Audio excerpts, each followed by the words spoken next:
Good morning everyone. Ito ang Group 3 reporting. Ako po si Muhammad Siddiq Kedelandas. Kasama ko si Kasim Samsudin, Manguda Hayrin at si Mataw Mardia. Ang topic namin ay function and philosophical perspective on art. So, ako po ang first na magre-report sa aming grupo. Greek philosopher Aristotle claimed that every particular substance in the world has an end or telos. In the Greek word is purpose. Every substance defined as a form, matter, moves according to a fixed bent toward its aim. So, ayon kay Aristotle, lahat ng bagay sa mundo ay may layunin o tinatawag na telos o purpose. So, for example nito is parang seed na nagiging halaman or uod na nagiging paru-paro. So lahat tayo ay may direksyon at patutunguhan.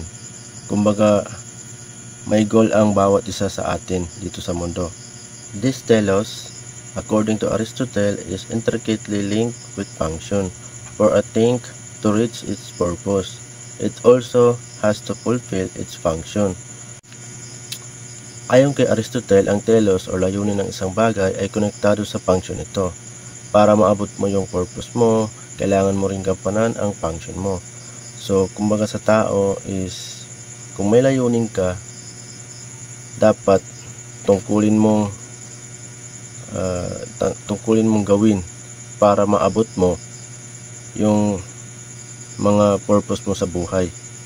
Man, in Aristotle's view of reality, is bound to achieve a life of fulfillment and happiness, or in a Greek word is eudaimonia.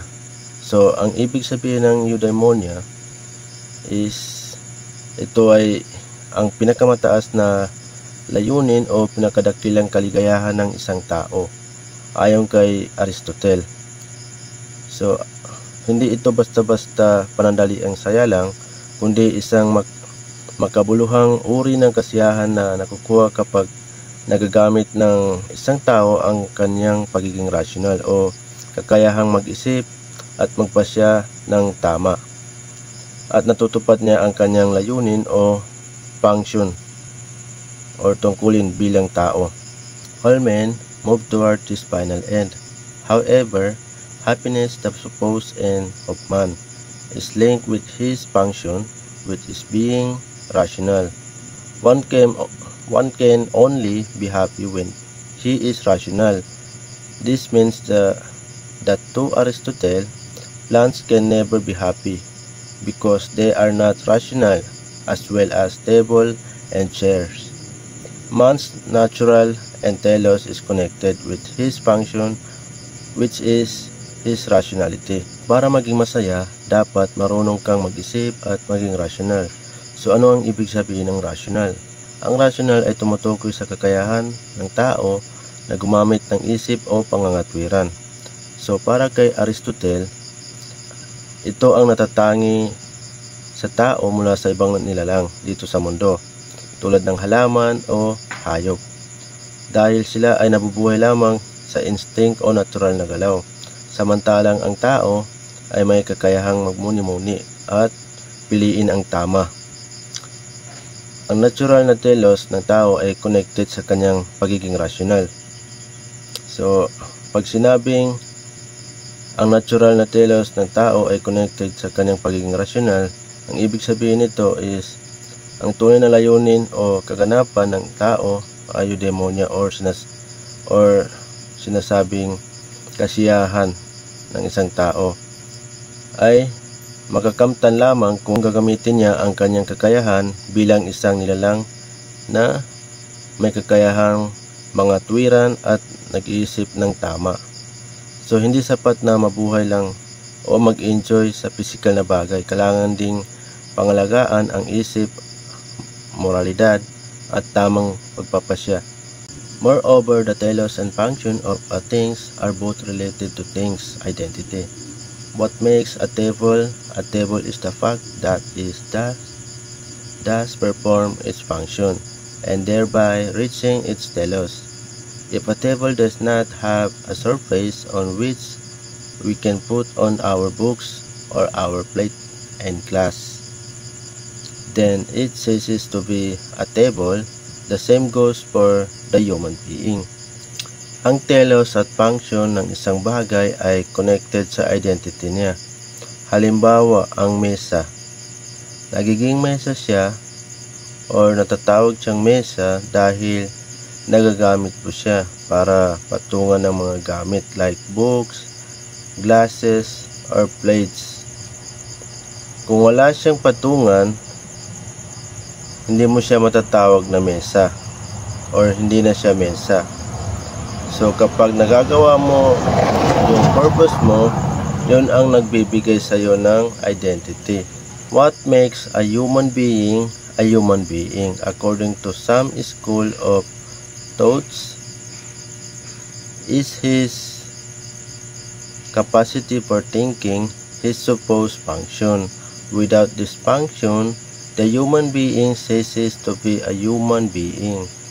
The telos, the function, and the whatness of a thing are all interconnected.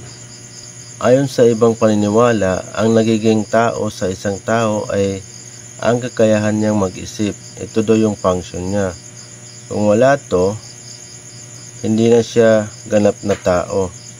So, kung hindi ka marunong mag-isip, is consider ka na hindi ka normal na tao or hindi ka ganap na isang tao. So, kung wala ka sa pag-iisip or wala kang isip. Kaya ang telos, function at fullness ng isang bagay ay magkakaugnay. In contemporary life, the connection between the end, the function, and the whatness of a thing has become closer and more interlaced, suggesting sometimes that the end is the function and vice versa, and that they determine what kind of thing a thing is. When one sees a new kitchen appliance in the department store, one tries to know first what function the appliance has. After knowing this function, then one can claim to know the purpose of the appliance and then begins to realize what appliance one is holding in his arms. What appliance one is holding in his arms. So, sa panahon ngayon, mas malapit na ang koneksyon ng purpose, function, at whatness ng isang bagay. Minsan ang purpose na mismo ang function at vice versa. Parang parang pag nakita mo yung bagong appliance sa store, so inaalam mo muna kung ano yung kanyang function. So halimbawa, nakakita ka ng stove sa department store. So inaalam mo muna kung ano yung function ng stove na yun. So ano yung function niya. So pag nalaman mo na, malalaman mo na rin yung kung ano yung purpose niya, kung saan siya ginagamit, kung paano siya ginagamit, at kung ano ba talaga ang hawak mo. Those art necessarily have an end. So kailangan bang may end goal ang art? When an art creates a work of art, does he have an end in mind? So pag gumawa ng artwork, ang artist, may iniisip pa siyang end goal. So what function does an artwork perform? Anong function ang ginagampanan ng artwork? Does it have any purpose? May purpose ba ito? Do all artwork have a function? Lahat ba ng artwork may function? Does the friction make an object a work of art? So yung function ba ang nagiging dahilan para maging art ang isang object? This lesson is an attempt to clarify this question. So sinasagot ng lesson na ito ang mga tanong na yan. So alamin natin sa susunod na topic. So sunod na topic is the function of art. When one speaks of function, one is particularly thinking about the use of the object whose function is in question. An inquiry on the function of art is an inquiry on what art is for. Alternatively, the answer to the question, what is it for, is the function of whatever it in the question refers to. Suppose one asks, what is the Rizal momentum? Or why was it erected in Rizal Park? Or what then was called Luneta or Bagong Bayan? So, ang lugar kung saan nakatayo ang Rizal Monument ngayon ay may dalawang dating pangalan bago tinawag na Rizal Park, ang Luneta at Bagong Bayan. So, ito ang kanyang kasaysayan. Ang Bagong Bayan, kaya tinawag na Bagong Bayan, noong panahon ng Kastila, ang lugar na iyon ay tinatawag na Bagong Bayan, ibig sabihin, ang Bagong Bayan. Naging sikat ito bilang execution ground o lugar kung saan pinaparusahan at pinabaril ang mga Pilipinong lumalaban sa Espanya. So, isa sa pinakatanyag na pinitay doon ay si Dr. Jose Rizal noong December 30, 1896. Kaya ang Bagong Bayan ay naging mahalagang simbolo ng paglaban at sakripisyo para sa ating kalayaan. So, ang sunod naman is Luneta. Bakit ang dating pangalan ng Rizal Park ay Luneta? Ang lumaon, tinawag din itong Luneta. Galing ito sa salitang Kastila na lunete.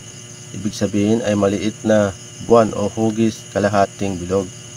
So tinawag itong Luneta dahil noong una ang lugar ay may hugis semicircular o kalahating bilog na parang buwan. Ginagamit din ang Luneta bilang pasyalan ng mga tao kung saan sila ay naglalakad, namamasyal at nag-enjoy sa tanawin ng dagat sa Manila Bay. So ayun ang kasaysayan bakit tinawag na Luneta at Bagong Bayan ang Rizal Park. Is it for pure sentimental value? So para lang ba sa sentimental value? Hindi, para ipaalala si Rizal at kanyang sakripisyo para sa ating kalayaan. Is it for its aesthetic value? Or does it send a message to those who witness it? In this string of question, the inquirer is hoping to get the function of the piece or art in Rizal Park. O dahil ba sa aesthetic value? Hindi pa. Maganda siyang tingnan bilang art o baka naman may mensaheng nais ipinaparating tulad ng inspirasyon para sa pagmamahal sa bayan at paglaban para sa ating kalayaan. When it comes to function, different art forms come with distinctive function. There is no one-to-one correspondence between an art and its function. Some art forms are more functional than others. Architect, for example, as an art is highly functional, just like most applied arts. A building as a work of art is obviously made for a specific purpose. So sa pagdating sa function, iba-iba ang art forms at may kanya-kanya silang distinctive function.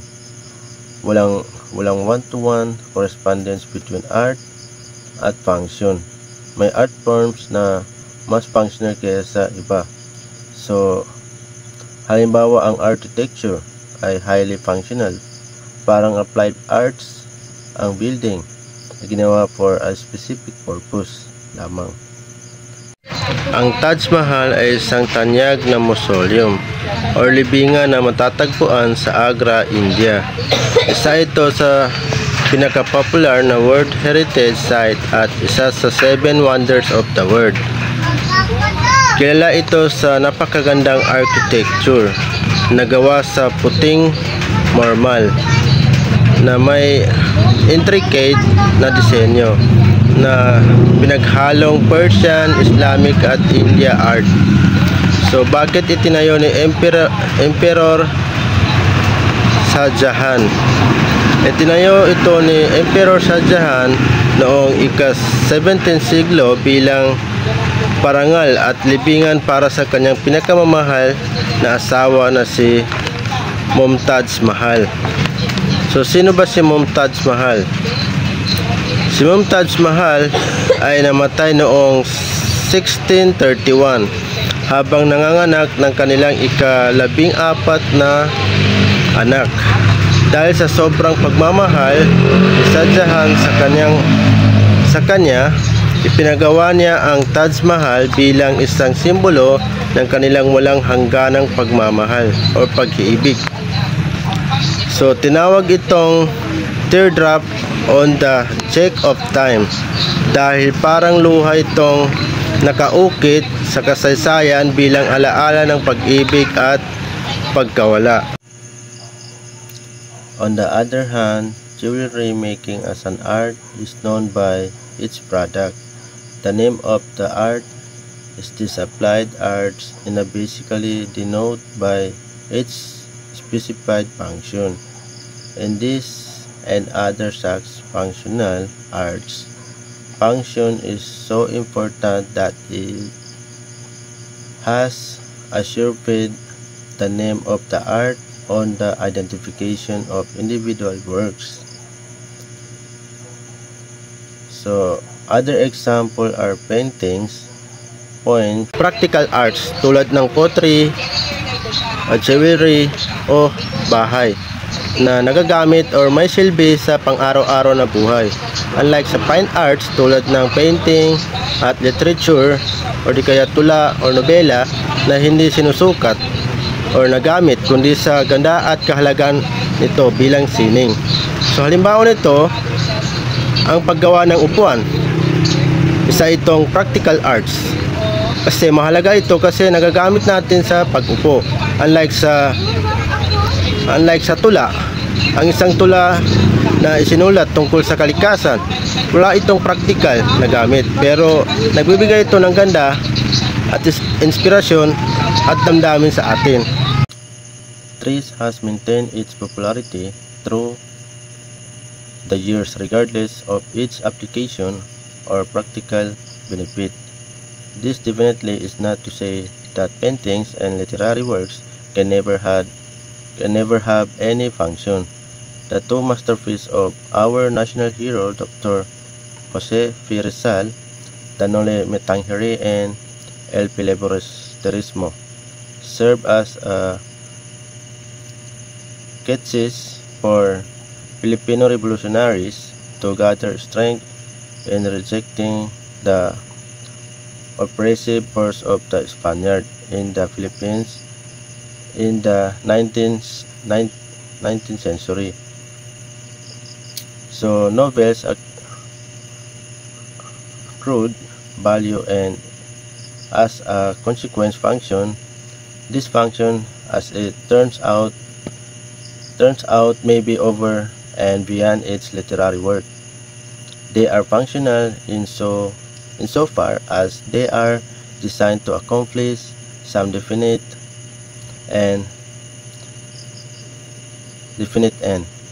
In the case of Rizal novels, they spelled out a country's independence. They continue to be treasured even 100 years after their supposed functions. So basically, kahit daw walang practical use ang isang art like trees, sikat pa rin siya. Hindi ibig sabihin na wala siyang silbi. ang paintings or books. Tingnan mo na lang yung Nelimet Tanghiri at El Filibusterismo ni Rizal. Ginamit para palakasin ang loob ng mga Pilipinong lumalaban sa mga Kastila. So, yung purpose ng art, pwede pang lumagpas sa literary value niya. Ang art according to the text, may tatlo tayong function. First is personal. Ang personal, para ma-express ang sarili natin. Second is social. So, para mag-celebrate or maka-apekto sa collective behavior ng mga tao. Ang third is the physical. So, ang third is physical, utilitarian, meaning may practical use. This is the last part of my report. The personal function of art. The personal function of art are varied and highly subjective. This means that this function depends on the person, the artist who create the art. An artist may create an art out of the need for self-expression. This is the case for an artist who needs to communicate an idea to his audience. It can also be mere entertainment for his intended audience. Often the artist may not even intend to mean anything with his work. So, ibig sabihin, ang personal function ng art ay iba-iba yan at subjective. Ibig sabihin, nakadepende sa tao, lalo na sa artist na gumagawa ng art. So, pwedeng gumawa ng art ang isang artist dahil gusto niyang i-express ang sarili niya. So, ano ba yung pagkakaiba ng subjective at objective? So, ang objective is yan yung ang artist is wala siyang napipiling iguhit or gawing art. Kung ano yung nakita niya or naisip niya, yun na yung iguguhit niya or gagawin niyang art. Unlike sa subjective is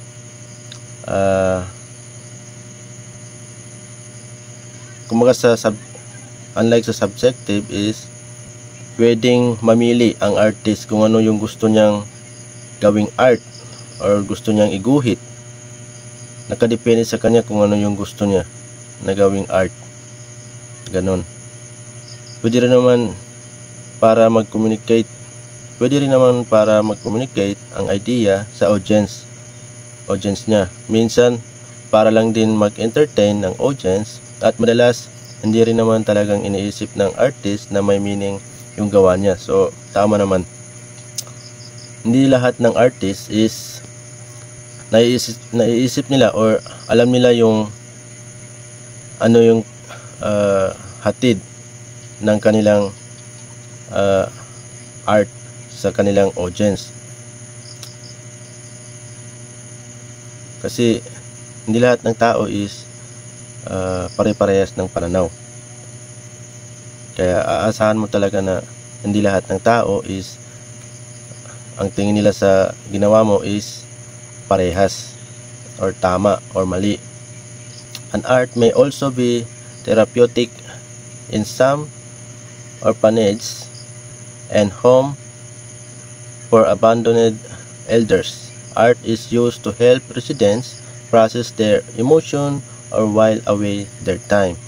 Recently, the use of adult coloring books to distress has been apparent too, now with a lot of design. An art may also be therapeutic in some orphanages and home for abandoned elders. Art is used to help residents process their emotion or while away their time. Recently, the use of adult coloring books to distress has been apparent too, now with a lot of design being sold at bookstore nationwide. These all fall under personal function of art. So, Pwede ring therapeutic ang art sa mga ampunan at home for the elder. Ginagamit ang art para matulungan yung mga tao na i-process yung emosyon nila or para may mapaglibangan sila. Tapos uso rin ngayon yung adult coloring books para ma-distress lahat yan. Pag sinabing therapeutic art, ay ang ibig sabihin ay ang art ay nagiging isang paraan ng therapy o lunas para sa damdamin at isip ng tao. So, sa bahay ampunan or sa home for the elder, ginagamit ang art para may outlet ang mga tao sa kanilang nararamdaman at hindi sila mabalot ng kalungkutan. Ang adult coloring books naman ay nakakatulong na ma-relax ang isip, mabawasan ang stress at magkaroon ng sense of calm ang isang tao. So that is my part. Move to another report. Salamat. Good day everyone. My name is Samsudin M. Kasim. Welcome to my video report presentation. Now we were talking about the social functions of art, physical functions of art, other functions of art. So my first is social functions of art. Art is considered to have a social function if and when it addresses a particular collective interest as opposed to personal interest. Political art is the very common example of an art with a social function. Art might convey a message of protest, contestation, or whatever message the which intends his work to carry often. Art is a carry also depict the social condition. So from the word social, so ibig sabihin is raising awareness about the social issues o about sa history ng ating pamumuhay. Kung paano nating ma-address ang nagiging problema, let's say sa ating community, beside that we communicate aspect of collective about life. So sa physical functions of art naman tayo. The physical function of art are the insight to the spot to understand. The physical function of art that can be found at works that were confined in other served some physical purpose. A Japanese raku bowl that serves the physical function in a tea ceremony is an example. Architecture with dry making and even interior design are all forms of arts that have a physical functions. So it's very familiar about dito because it's all about decorating or design. For example is yung mga architecture na sila ang nagbibigay sa atin kung ano yung maganda at matibay when it comes to build a house. Other function of art. Music as an art is also interesting to talk about in relation to function. Music in its original form was ancestral functional. Music was used for dance and religion, unlike today when one just listen to music from the shake of music shake. The ancient words saw music only as an instrument to facilitate worship and invocational to goods. Music also is essential to dance because music assures synchronicity among the dancer. Moreover, music also guarantees that marches in the case of warriors were simultaneous. Sa other function of art naman is ito yung pwede natin express ang feeling natin. For example, pwede tayong mag-create ng song about sa nafe-feel natin, or pwede natin express sa pag-dance, and beside doon is you can communicate and ideas from the influence behavior and the cultural identity.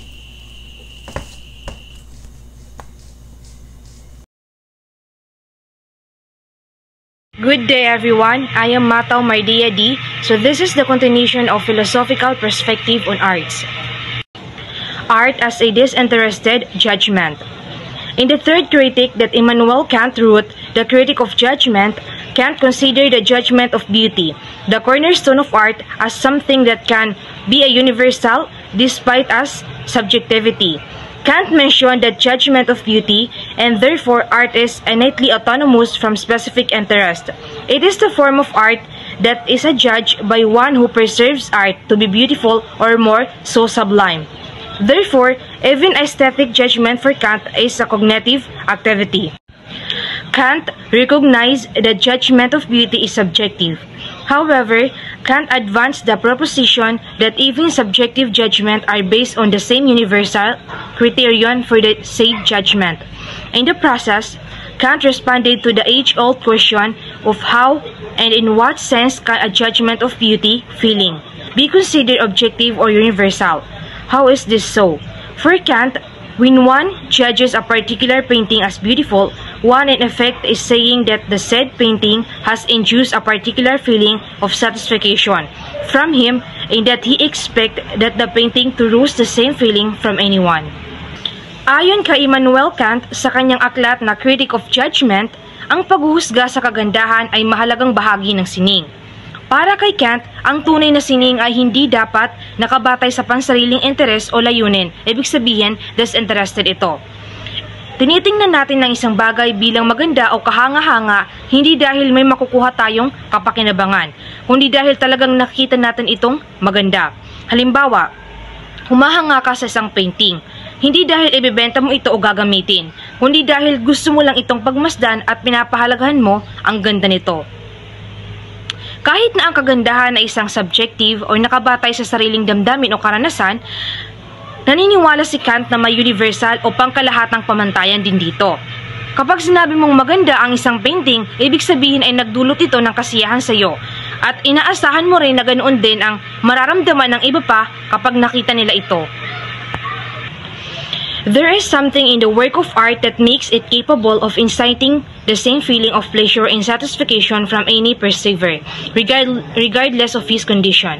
For Kant, every human being after perception in the free play of his faculties should recognize the beauty that is inherent in a work of art.